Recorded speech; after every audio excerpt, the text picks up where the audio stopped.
నాగనాథ్ గారు, Yeah. పరాభవ నామ సంవత్సరం యొక్క ప్రభావం, అలాగే గోచారంలో ఉన్న గ్రహస్థితిని బట్టి మేషరాశి వారికి ఈ నూతన సంవత్సరంలో అసలు ఎలా ఉండబోతుంది?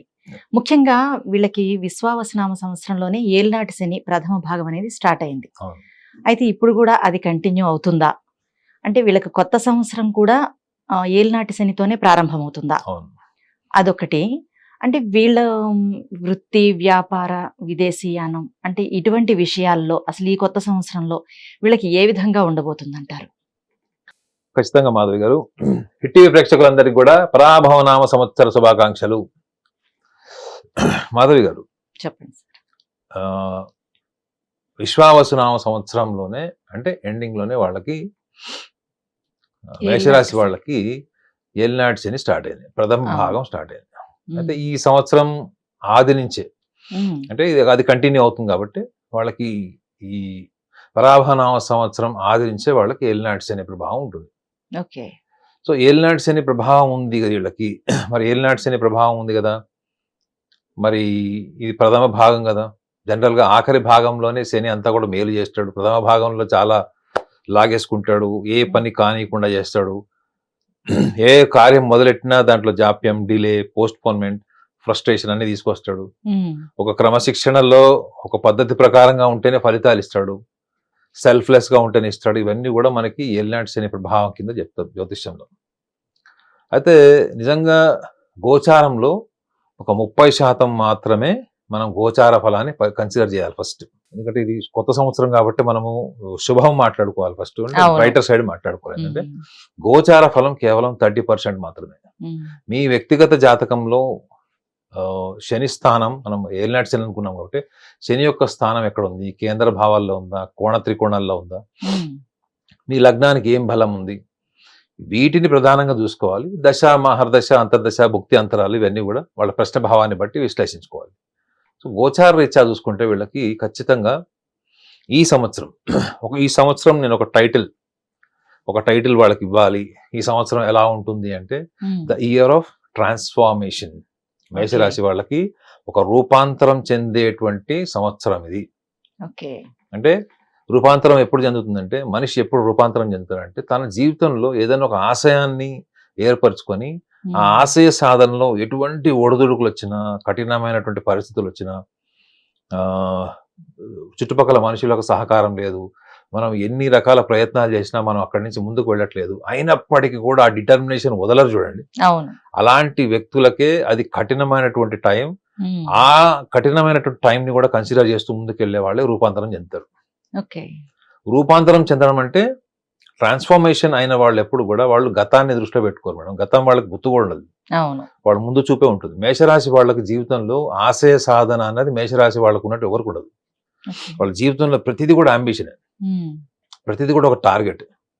సో వాళ్ళందుకే ఏదైనా ఒక టార్గెట్ ఉన్నప్పుడు ఎంత చురుగ్గా ఉంటారో, అదే మీకు ఏ టార్గెట్ లేదనుకుంటే అంత కొంచెం కేర్లెస్ గా, ఇగ్నోరెంట్ గా ఉండే అవకాశాలు కూడా ఉంటాయి. ఎందుకంటే వీళ్ళకి వ్యయభావంలో ఉంటాడు శని. మేషరాశి వాళ్ళకి వ్యయభావంలో ఉంటాడు, దశమ లాభాధిపతి కూడా అయ్యాడు. అయితే ఈ 2వ తారీఖు అంటే జూన్ 2వ తారీఖు వరకు కూడా గురువు ఈ మేషరాశి వాళ్ళకి తృతీయ భావం అనేటువంటి మిథున రాశిలో ఉంటాడు. అది వాళ్ళ బలహీనమైనటువంటి స్థాయి అది గురువుకి.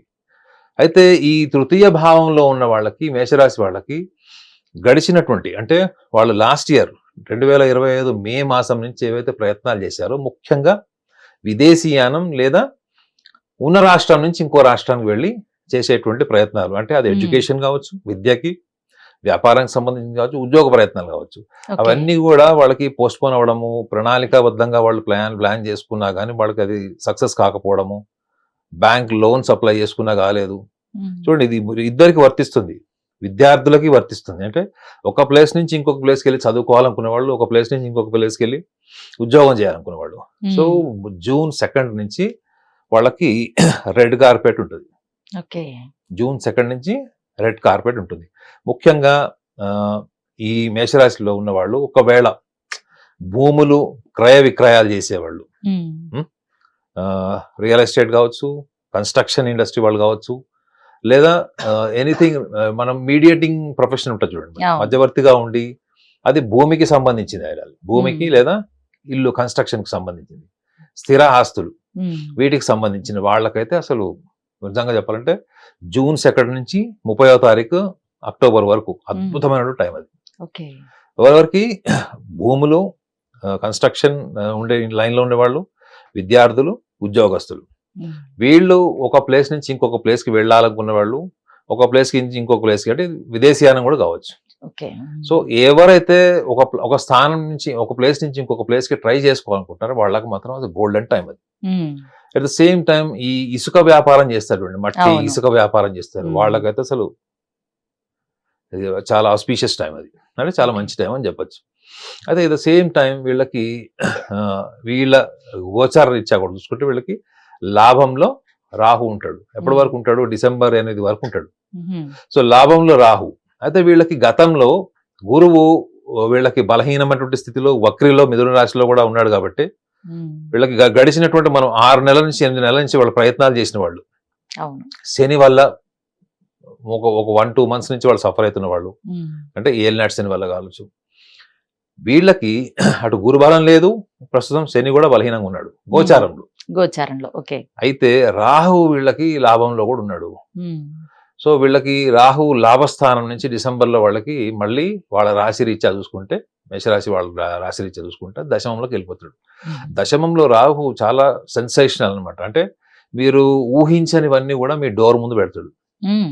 ఇప్పుడు మీరు ఎంతో శ్రమిస్తే తప్ప ఫలితం ఇయ్యనివాడు ఎవరు? శని. అవునా? మీరు చేసే పనిని చాలా క్రమశిక్షణతోని, అంకిత భావంతోని, లేదా మీరు చేసే పనిలో మీ బిజినెస్ని కానీ మీ యొక్క ఆలోచనలు కానీ మీరు ఎప్పుడైతే ఎక్స్పాండ్ చేసుకుంటూ వెళ్తారో ఆ ఎక్స్పాన్షన్కి మీకు అవకాశం ఉన్నా కానీ పూర్తి స్థాయి ఫలితము గురువు వీళ్ళకి మిథున రాశిలోంచి ఇవ్వలేడు. మళ్ళీ 2వ తారీఖు జూన్ వరకు వెయిట్ చేయాలి. కానీ మీరు అడిగింది ఏంటి? ఈ కొత్త సంవత్సరం ఆరంభం నుంచే ఏలినాటి శనిని భుజాల మీద వేసుకుని వెళ్తున్నారు కాబట్టి వీళ్ళకి ఎలా ఉంటుంది? అలాంటప్పుడు వీళ్ళకి ఖచ్చితంగా రాహు వీళ్ళకి అద్భుతమైనటువంటి ఫలితాలు ఇస్తాడు. ఎవరు? ఈ సంవత్సరంలో వీళ్ళకి.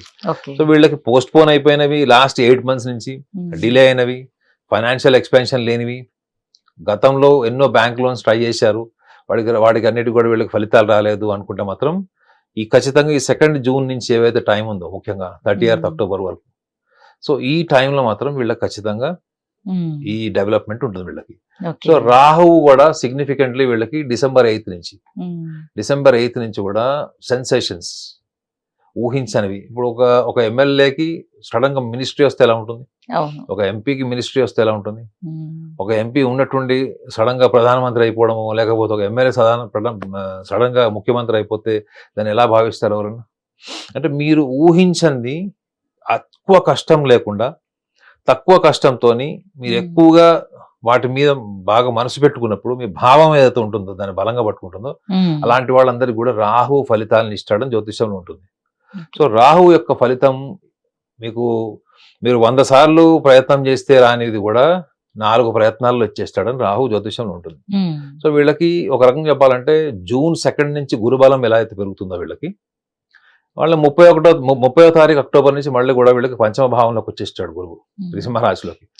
డిసెంబర్ 8వ తారీఖు నుంచి మళ్ళీ రాహు కూడా వీళ్ళకి మకరంలోకి వస్తాడు.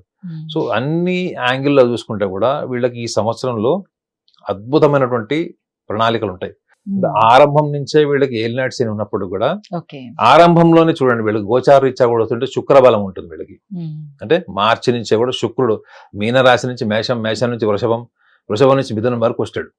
ఇది ఆరంభంలో, అంటే ఫస్ట్ 3-4 months లోనే వీళ్ళకి ఇనీషియల్ గా వీళ్ళు చేసినటువంటి ప్రయత్నాల్లో లక్ ఉంటుంది.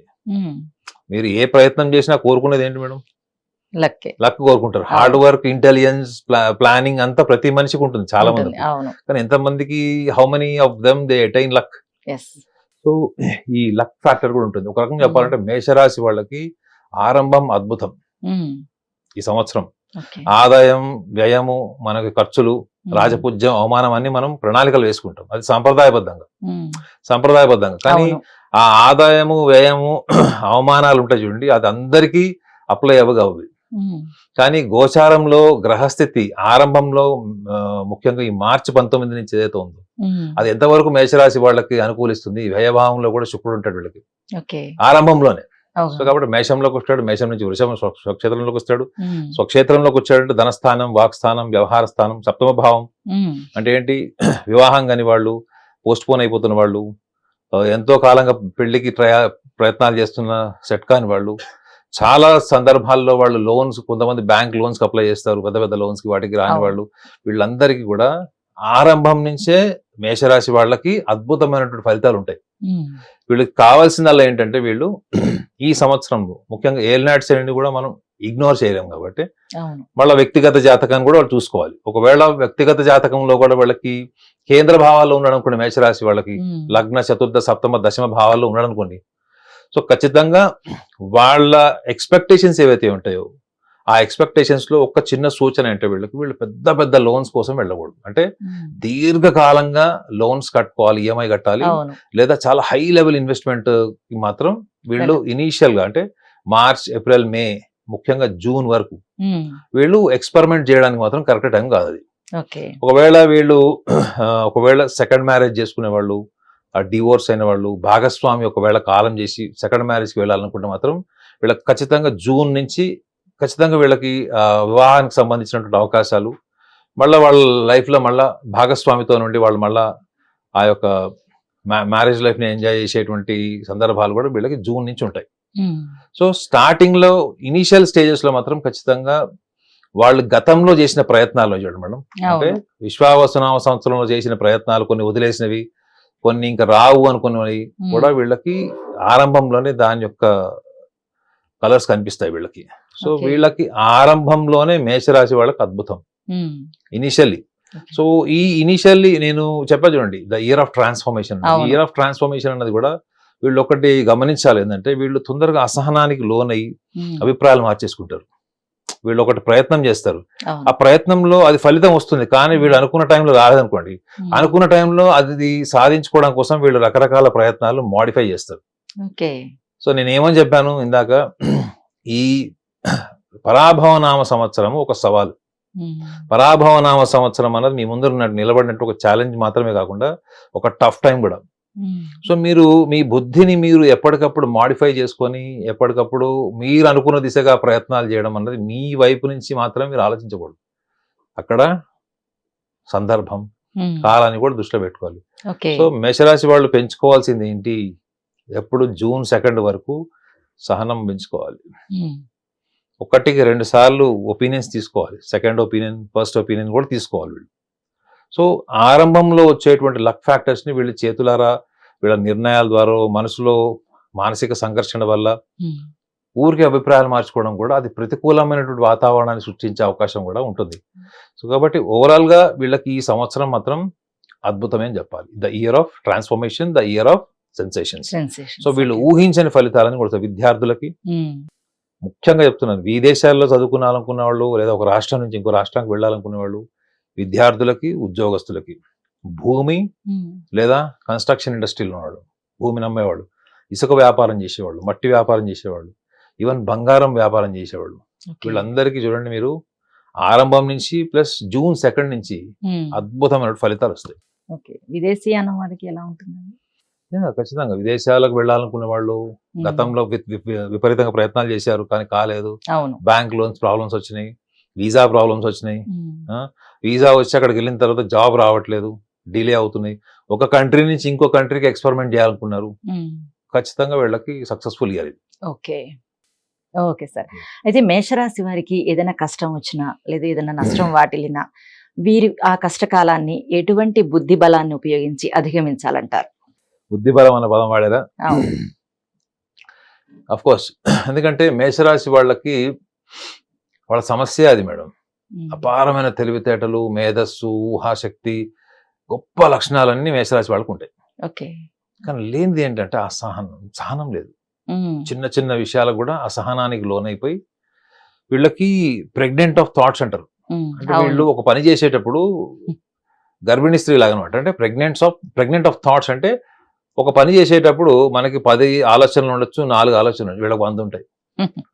సో అది ఎప్పటికప్పుడు ఇంప్లిమెంట్ చేస్తూనే ఉంటారు, రెస్ట్లెస్ ఉంటారు వీళ్ళు. ఉమ్, దీనివల్ల ఏమవుతుందంటే వీళ్ళకి విజన్ పోతుంది మేడం, అంటే దూరదృష్టి తగ్గిపోయి కేవలం తాత్కాలికంగా అప్పుడు మనం ఏం చేస్తున్నాం అన్న దాని మీద వాళ్ళ ఎనర్జీ అంతా ఫోకస్ అవ్వడం వల్ల రేపొద్దున ఏం జరగబోతుంది ఆ డిస్టెన్స్ ఆఫ్ థింకింగ్ తగ్గిపోయి రాబోయేటటువంటి కష్టకాలము లేకపోతే రాబోయేటటువంటి నష్టాన్ని వీళ్ళు ముందుగానే అంచనా వేయడంలో ఈ లక్షణం వీళ్ళకి పెద్ద సమస్య అవుతుంది.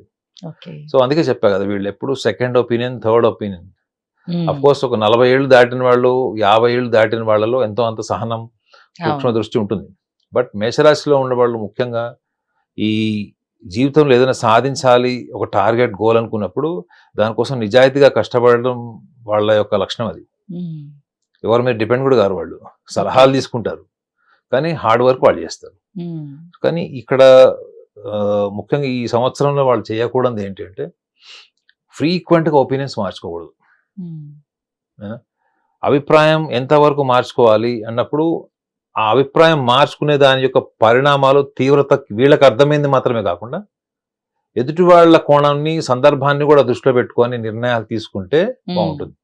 వ్యాపారంలో ఉన్న వాళ్ళు, భాగస్వామ్యాలు ఉన్నవాళ్ళు, లేకపోతే ప్రేమించి పెళ్లి చేసుకోవాలనుకున్న వాళ్ళు, లేకపోతే ఒక ప్రాంతం నుంచి ఇంకో ప్రాంతానికి వెళ్ళి అక్కడ ఉద్యోగ అవకాశాలు అవన్నీ వస్తున్నాయి, అక్కడ ట్రై చేయొచ్చు అనుకున్నప్పుడు కూడా second opinion is must. Second opinion is very very very important. ఎందుకంటే వ్యయంలో ఉన్నటువంటి శని వీళ్ళకి ఏది ఈజీగా ఇవ్వడం మేడం. వీళ్ళకున్న ప్లస్ పాయింట్ ఏంటి ఈ సంవత్సరంలో అంటే, ఇయర్లో గురువు పరమిత్ర స్థానమైనటువంటి సింహరాశిలోకిను బలంగా ఉండేటువంటి ఉచ్చ స్థానంలోకి వెళ్ళేటువంటి, గోచారంలో ఉచ్చ నీచ ఉండదు, ఆయన బలంగా ఉండేటువంటి కర్కాటక రాశిలో ఉంటాడు. సో వరుసగా ఉండేటువంటి ఈ వరుసగా వచ్చేటువంటి మార్పులే వీళ్ళకి ఈ సంవత్సరంలో బలం. అంటే ఆర్థిక పరమైనవి లేదా వాళ్ళ ఊహలు, వాళ్ళ ఆలోచనలు, ఆశయాలు ఉంటాయి చూడండి, వాళ్ళ కార్యాచరణ చేసుకోవడం కోసం చాలా the brighter side of the future will be very good. అంటే డార్కర్ సైడ్ కంటే ఎక్కువగా బ్రైటర్ సైడ్. అంటే జూన్ 2 వరకు వాళ్ళకి టఫ్ టైం ఉంటుంది.